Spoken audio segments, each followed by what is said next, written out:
السلام علیکم مشاهدین گرامی. به دقت شما موضوع دوم مجموعه لکسیون ما با نام فیزیک میکروالامپ پیشنهاد کرده می شود. چطوری که در لکسی اول ما موضوع پیشنهاد نمودیم و صحبت داشتیم اویدی افکنشات حرارتی، موجهای الکترومغناطیسی و پیدایش معمای فیزیکی با نام فلاکت اولترابنفش بود. یعنی کوتاه کرده گوییم در آخرهای عصر 19 و اولهای عصر 20 معمای پیدا شد که قانونهای فیزیکی، قانونهای نورافکنی حرارتی جسم‌ها را از روی قانونهای فیزیک کلاسیکی، ترمودینامیک کلاسیکی آموختن غیر امکان شد. برای حل این معما علمان بزرگی سالهای اول عصر 20 خیلی کوشش‌های زیاد کردند. تنها با عالم بزرگ ماکس پلانک مشرف شد که این مسئله را با یک نازکی، با یک زیبایی فیزیکی عجایب حل نماید. سخن درباره چی می‌رود؟ با ماکس پلانک میسر شد که نمودی درستی زیستچی انرژی افکنشات جسم مطلق سیاه را پیدا نماید که به حل این معما اساس گذاشت.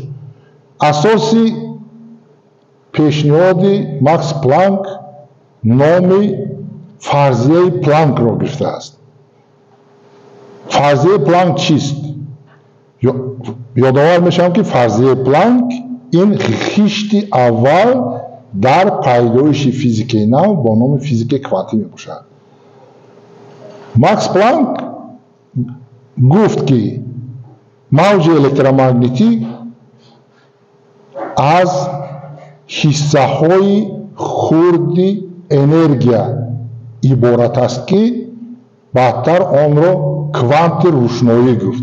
یعنی وقتی که ما موج رو تصور میکنیم، اگر که یعنی یک جسم و سنگچه رو به سطح آب پرتاییم، در نتیجه لپیشی قبطهای آب لپیش پیدا میشه. همین لپیش در سطح آب وقتی که پیدا میشه یک چیزی بوتون پهن میشه، درست موج پهن میشه.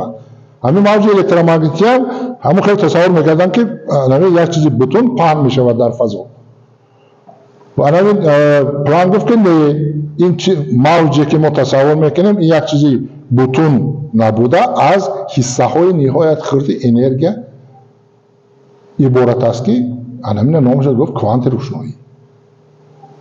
اساسی فیزیک کوانتی، مکانیک کوانتی ماکس در همین پیشنهاد میباشد و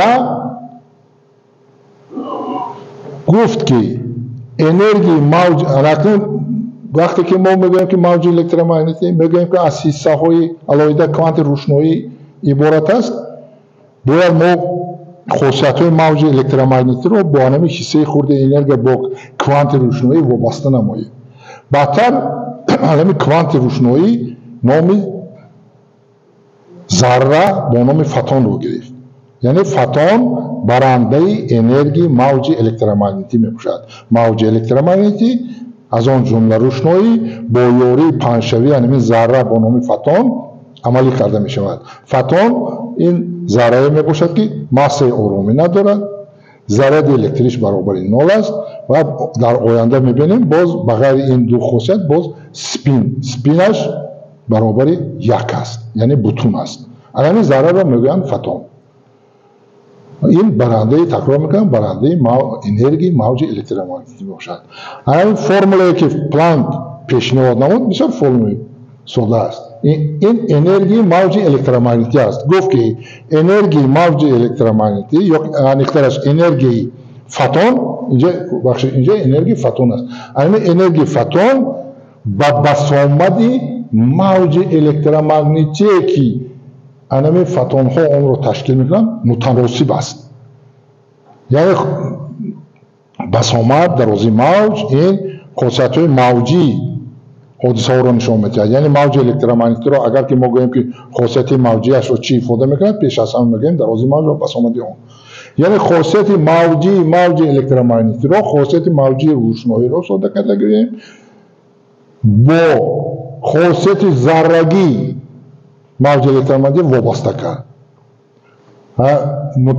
اش این ضریب متناسبی می باشد که بعدتر نام ضریب یا بعدتر ثابت پلانک رو گرفت. اش ثابت پلانک است. قیمتی عددی آن 6.62 ضرب 10 درجه مینوس 34 واحد جول ضرب ثانیه می باشد. یعنی این فرمول پلانک انرژی فوتون رو خاصیت ذرگی موج الکترومغناطیسی رو با بسامد آن یعنی خاصیت موجش برابر کرد.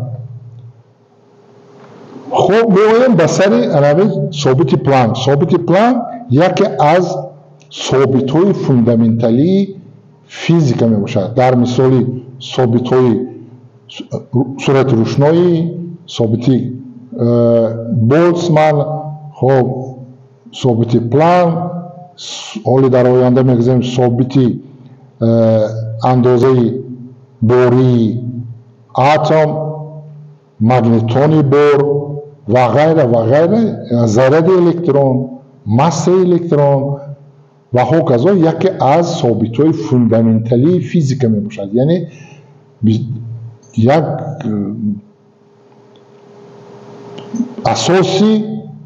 اساسی فیزیکی میکروعالم رو تشکیل میدهد. از همین نقطه نظر ما درباره انرژی ثابت پلانک کمی استفاده میگذاریم. پیش از همه در فیزیک معنای فیزیکی بزرگی را جستجو مینماید. پس معنای فیزیکی ثابت پلانک در چی است؟ پیش از همه به واحدش نظر میکنیم. واحدش جول ضرب ثانیه. جول واحد انرژی، ثانیه وقت. در مکانیکا بزرگی فیزیکی که واحد جول ضرب ثانیه دارد آن را تاثیر مینامند. تاثیر دیستیوی میگن در روسی، در انگلیسی اکشن میگن. خب یعنی از روی واحد ثابت پلانک این تاثیر بوده است. کدام تاثیر است؟ از بس که 10 درجه مینوس 34 است، یعنی که این خیلی تاثیر خورده است. از همین لحاظ معنای فیزیکی یکمی ثابت پلانک این خردترین تاثیر در طبیعت می باشد. یعنی خردترین تاثیر در طبیعت چی بوده است؟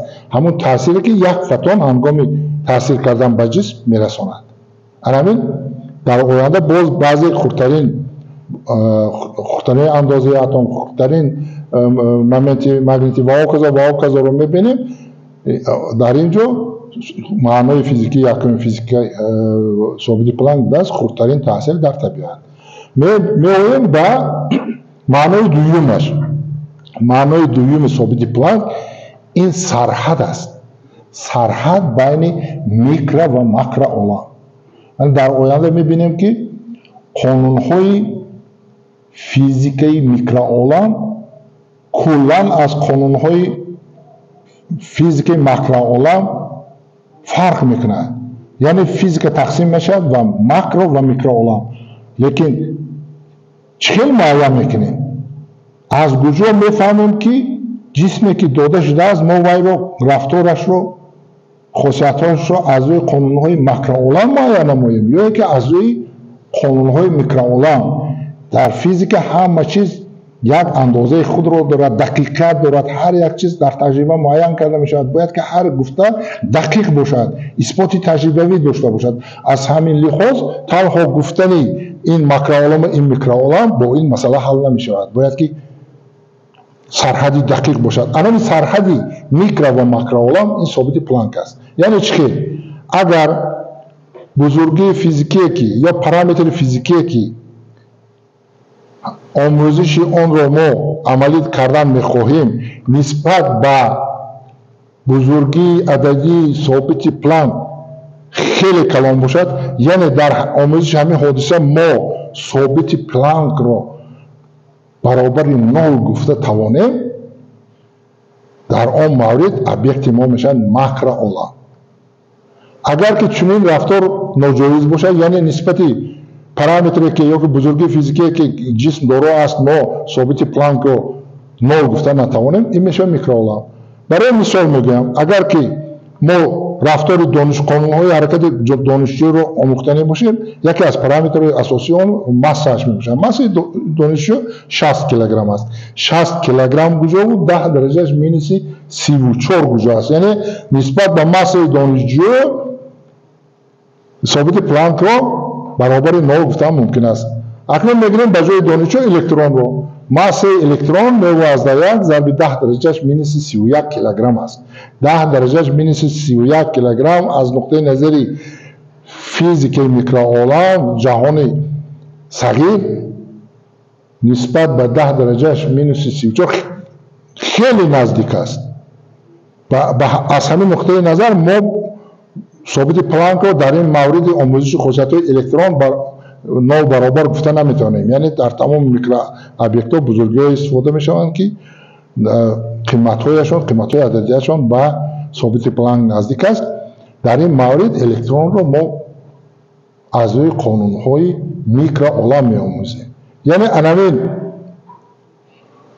муқоиса кардани қиматҳои ададии бузургиҳои физикӣ нисбат ба қимати собити Планк имконият медиҳад ки дар аввал пеш аз омӯзиши хусусиятҳои ин ё он ҷисм, ин ё он ҳодиса муайян намоем ки мо дар макроолам ҳастем ё дар микроолам.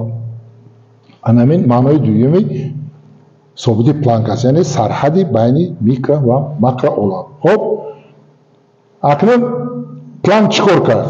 Гуфт ки агар гуфт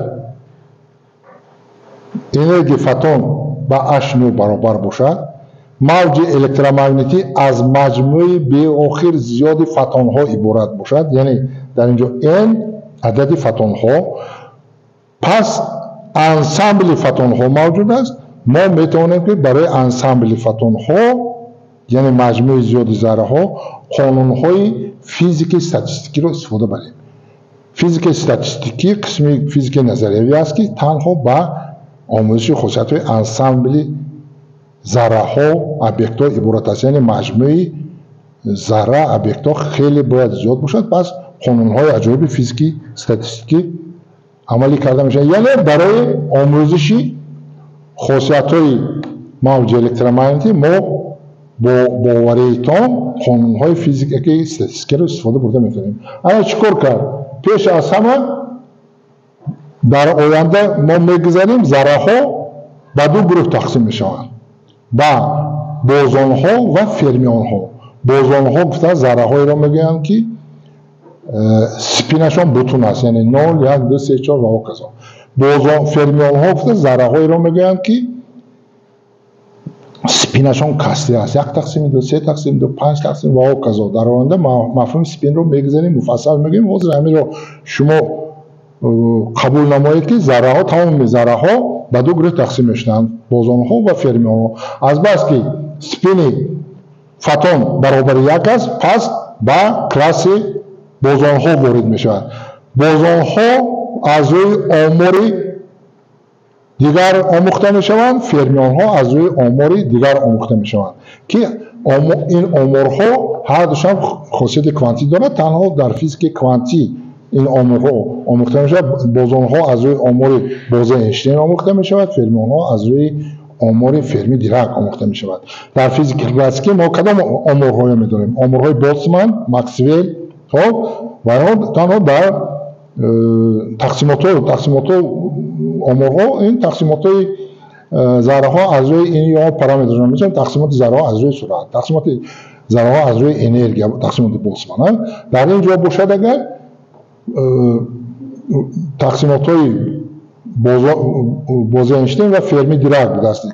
Дар мисоли фотонҳо тақсимоти Бозе Эйнштейн истифода мешавад. Аз нуқтаи назари анамин тақсимоти Бозе Эйнштейн қимати миёнаи энергияи анамин фотонҳое ки мавҷи электромагнитиро ташкил мекунад аз рӯи анамин формули аввал муайян карда мешавад. Бо ёрии ин формула Планк зичии энергияи афканишоти ҷисми мутлақро муайян намуд ки агар ки бо басомат нависем, агар ба дараҷаи сеюми басомат мутаносиби роста буда, лекин дар поён нигоҳ кунед, экспонент аст ки дар ин ҷо ҳам h аст. Яъне дар махраҷ боз як функсияи бисёр тез истода аст ки аз басомати афканишот вобастагӣ дорад. дар мавриди формули реле ҷинс танҳо ба дараҷаи дуюми басомат мутаносиб буд, дар махраҷ ҳичи набуд. агар ки аз нуқтаи назари дарозаи мавҷ ин ифодаро функсияи Киркхофро муайян намоем, агар ба дараҷаи панҷуми дарозаи мавҷ мутаносиби чапа мешавад, лекин дар инҷо боз экспонент аст. хоб аз рӯи ҳамин формулаҳо бо як осонӣ Планк қобилияти нурафкании спектралии ҷинсҳои мутлақ сиёҳро муайян намуд, ки анамин намудро дорад. хоб анамин намудро дорад. акнун барои муайян кардани дурахши энергетикии ҷисми мутлақ сиёҳ аз рӯи формулаи Стефан Болцман вақте ки мо чӣ мекунем, ҳисоб мекунем, анамин интеграл пайдо мешавад, ки натиҷаи он ба як ҳодисаи аҷоиб меорад. хоб аз инҷо пайдо мешавад формулаи Планк барои ҷисми мутлақ сиёҳ пайдо мешавад. агар ки анамин натиҷаро ба намуди графикӣ агар ки мо тасвир намоем, дар инҷо тасвир карда шудааст, анамин бо ранги сурх як ин натиҷаи таҷрибавӣ аст, яъне вақте ки вобастагии қобилияти нурафкании ҷисми мутлақ сиёҳро аз дарозаи мавҷи афканишот дар таҷриба ҳисоб мекунем, яъне чӣ хел аст афканишот мебиёяд, мо дар бӯёри спектрометр дар ҳар як дарозаи мавҷ, дар ҳар як басомат бо кадом интенсивият манбаъ нурафканӣ мекунад чен мекунем, вобастагиро месозем, ин спектри нурафканӣ мешавад. хоб ин дар таҷриба аст барои ҷисме ки температураш 2500 келвин аст ва айнан вақте ки аз рӯи формулаи Планк барои анамин температураи 2500 келвин яъне вобастагиро месозем, айнан анамин натиҷаи таҷриба такрор мешавад. ҳамин ранги сирх ҳам натиҷаи таҷриба аст, натиҷаи ченкунӣ аст, ҳам натиҷаи ҳисоб аз рӯи формулаи Планк мебошад. айнан бо кабуд, бо ранги кабуд вобастагии ду, ин вобастагӣ аз рӯи формулаи реле ва ҷинс мебошад. дар ҳақиқат агар назар кунем чӣ қадре ки дарозаи мавҷ кӯтоҳ мешавад, қобилияти нурафкании ҷисм беохир мешавад, меравад. яъне ин формула ин фалокати утрабунаш мебиёрад. ин вобастагӣ бошад пурра ба натиҷаи таҷрибаи мутобиқ аст. аз инҷо дида мешавад ки барои дарозиҳои мавҷи калон, вақти яъне дарозиҳои мавҷи дароз аз рӯи формулаи ғиҷишифин, қонуни ғиҷишифин мутобиқ аст ба ҷисмҳое ки температурашон хурд аст, температураи термодинамикашон хурд аст. яъне чӣ қадре ки ҷисм хунук бошад, ҳамин қадар дарозии мавҷи калонро аз худ меафканад. барои ҳаминам ҷисмҳои ба қайд гирифтани афканишоти ҷисмҳои температурашон хеле кам, ҷисмҳои хунук як муаммои таҷрибавии эксперименталии физика мебошад, ки ба қайд гирифтани ин дарозаи мавҷ хеле мушкил мебошад, дарозаи мавҷишон калон. яъне дар дарозаҳои мавҷи калон, яъне барои ҷисмҳои температурашон хурд, формулаи Планк ва формулаи реле ва ҷинс як хел натиҷа медиҳад.